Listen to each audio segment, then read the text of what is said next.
안녕하세요. 만약 여러분의 디지털 세계가 하나의 거대한 요새라고 한다면 그 성벽은 과연 얼마나 튼튼할까요? 오늘은요, 이 복잡하기만 한 사이버 보안 가이드를 누구나 이해할 수 있는 디지털 요새 방어 전략으로 아주 명쾌하게 한번 풀어보겠습니다. 자, 그런데 코드나 서버 같은 어려운 얘기부터 할 건 아니고요. 먼저 현대 보안 전략의 핵심을 딱 짚어보는 이 간단한 질문으로 한번 시작해보죠. 중세 시대의 요새, 여러분이라면 어떻게 지키시겠어요? 오늘 우리가 함께할 여정은 이렇습니다. 먼저 큰 그림을 그리고요. 그 다음에 우리가 지켜야 할 요새를 설계하고 적은 누구인지 분석한 뒤에 마지막으로 이 모든 걸 종합해서 아주 강력한 방어 체계를 한번 만들어 볼 겁니다.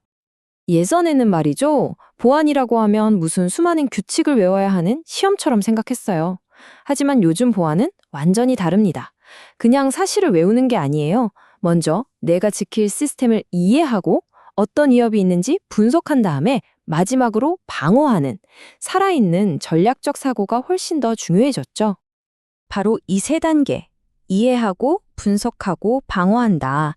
이게 바로 우리의 요새를 짚고 또 지키는 모든 과정의 뼈대가 될 겁니다. 성벽부터 무작정 쌓는 게 아니라 먼저 지형을 이해해야 하는 것과 똑같은 이치죠. 자, 그럼 이제 본격적으로 한번 들어가 볼까요? 내가 뭘 지켜야 하는지도 모르는데 어떻게 지키겠어요, 그쵸? 그래서 가장 먼저 우리 디지털 요새가 어떻게 생겼는지 그 설계도부터 한번 그려보겠습니다. 모든 요새에는 절대 무너지면 안 되는 기초 공사라는 게 있잖아요. 디지털 세계에서는 그걸 실내 컴퓨팅 기반, 줄여서 TCB라고 부릅니다. 이건 우리 요새의 성벽 기초, 튼튼한 성문, 그리고 잠금 장치처럼 보안을 위해서 얘네만큼은 무조건 믿어야 한다 하는 핵심 요소들을 전부 모아놓은 거예요. 이 TCB의 가장 중심, 그러니까 심장부에는 참조 모니터라는 아주 중요한 개념이 있습니다. 모든 출입을 단 하나의 예외도 없이 통제하는 완벽한 문지기에 대한 아이디어인데요. 그리고 이 멋진 아이디어를 실제로 구현한 게 바로 보안 커널이라는 녀석입니다. 이 문지기는 아주 엄격해서 반드시 지켜야 할 깨지지 않는 세 가지 원칙이 있어요. 첫째, 이 문지기는 누구도 건드릴 수 없도록 완벽하게 격리되어야 합니다. 금고벽처럼요. 둘째, 너무 복잡하면 오류가 있는지 없는지 알 수가 없겠죠? 그래서 정확하게 작동하는지 검증 가능하도록 작고 단순해야 합니다. 마지막으로 완전성, 그 어떤 비밀 뒷문도 허용하지 않고 모든 접근은 반드시 이 문지기를 거쳐야만 합니다. 자, 그럼 이 요새 안에서 누가 어디까지 들어갈 수 있는지 그 규칙은 어떻게 정할까요? 그게 세 가지 방식이 있는데요. 표를 보시면 차이가 확 보이죠? DAC는 파일 주인이 자기 맘대로 열쇠를 주는 방식에 가깝고요. MAC는 넌 1급 비밀, 넌 2급 비밀 이렇게 시스템이 모든 규칙을 강제로 정하는 중앙 집권적인 방식이죠. 그리고 요즘 가장 많이 쓰는 실용적인 RBAC는 회계팀이나 인사팀처럼 역할에 따라 출입증을 발급해주는 방식이라고 생각하시면 쉽습니다. 아무리 튼튼하게 요새를 지었다고 해도 약점은 있기 마련이죠. 자, 이제 관점을 확 바꿔서 우리의 적들이 어떤 교활한 전술로 이 성벽을 노리는지 한번 제대로 파헤쳐 보겠습니다. 버퍼 오버플로우라는 고전적인 공성 전술이 있습니다. 이게 뭐냐면요. 작은 그릇에 물을 계속 부으면 결국 넘치잖아요. 그것처럼 프로그램의 작은 데이터 공간에 일부러 어마어마한 양의 데이터를 쏟아부어서 넘치게 만드는 거예요. 그럼 그 넘친 데이터가 엉뚱한 곳을 덮어쓰게 되고 결국 시스템 전체의 명령 흐름을 장악해버리는 거죠. 공격의 종류도 참 다양합니다. 이걸 요새에 빗대면 아주 재밌는데요. 바이러스는 다른 파일에 기생하면서 병을 옮기는 전염병 같고요. 웜은 숙주 없이도 스스로 네트워크를 타고 성벽을 넘어 퍼져나가는 덩골 같은 놈입니다. 그리고 트로이 목마는 다들 아시죠? 유용한 선물인 척 위장해서 성문 안으로 들어오는 무서운 스파이입니다. 하지만 이 모든 적들 중에서 가장 무서운 건 바로 APT. 지능형 지속 위협입니다. 이들은요, 요란하게 성문을 부수는 공성망치가 아니에요.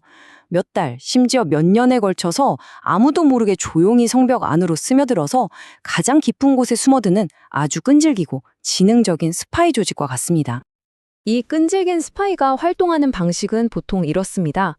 먼저 위장된 이메일 같은 걸로 조용히 안으로 침투하고요. 그 다음엔 들키지 않고 요새 내부 지도를 그리면서 뭐가 중요한지 탐색합니다. 그리고 점차 더 높은 권한을 얻어서 요새 안을 자유롭게 돌아다니며 세력을 확장하죠. 마지막으로 아무도 눈치채지 못하게 왕관 같은 핵심 정보를 훔쳐서 밖으로 유출하는 겁니다. 자, 이제 우리가 지켜야 할 요새도 알았고 우리를 노리는 적도 알았습니다.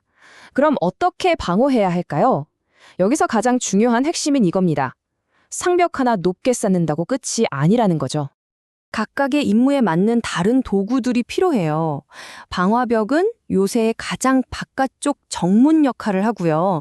IDS는 막루 위에서 적이 나타나면 적이 나타났다 하고 경보를 울리는 파수꾼입니다. 그리고 IPS는요, 경보만 울리는 게 아니라 직접 성문을 내려서 공격을 막을 수도 있는 좀 더 적극적인 파수꾼이라고 할 수 있죠. 이 모든 걸 합쳐서 우리가 뭐라고 부르냐면요. 바로 심층 방어 전략이라고 합니다. 요새 바깥에 깊은 해자를 파고 그 다음에 높은 성벽을 쌓고 성벽 위에는 막루를 세우고 또 그 안에서는 병사들이 순찰까지 도는 거죠. 이렇게 여러 겹의 방어막을 쳐서 하나가 뚫려도 그 다음 방어막이 공격을 막거나 지연시키는 겁니다. 자, 그럼 이 모든 것이 실제 우리 생활에서는 뭘 의미할까요? 보안이라는 건요, 한 번에 끝나는 전투가 아니라 철저한 준비를 통해 계속해서 이겨나가야 하는 그런 전쟁이라는 뜻입니다. 예를 들어서 우리 파일을 인질로 잡고 돈을 요구하는 랜섬웨어 같은 현대의 약탈자들이 있죠. 이들에게는 이 5가지 수칙이 최고의 방어책입니다. 다 중요하지만 여기서 제일 중요한 걸 딱 하나만 꼽으라면 단연코 4번째, 오프라인 백업입니다. 왜냐고요? 공격자가 내 파일을 전부 잠가버려도 나한테는 인터넷과 완전히 분리된 곳에 안전한 복사본이 따로 있는 거니까요. 협상할 필요가 없어지는 거죠. 이 말이 오늘 우리가 함께한 여정 전체를 정말 멋지게 요약해주는 것 같습니다.